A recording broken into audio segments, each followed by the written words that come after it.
Ito na yung result sa ginagawa nila ni JC noong nakaraan, guys. Ayan, parehas lang din ng kulay gray.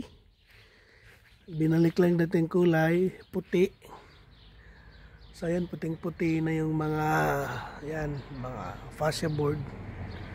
Bintana, dati yung bintana nito tuklap-tuklap. Ngayon okay na. So dito tuklap-tuklap din ang pintura nito. Ayan. Gray fresh na ang kulay. Ayan, gumanda na ang combination, ano? Gray, tapos dark gray, at saka white. Yan yung combination.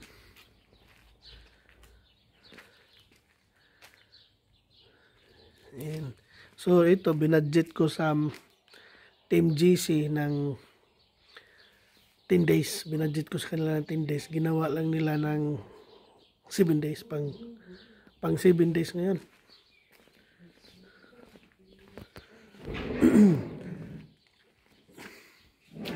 Kita nyo, wala nang ito dati. Pangit ang pintura nito. Ayan, puting-puti na.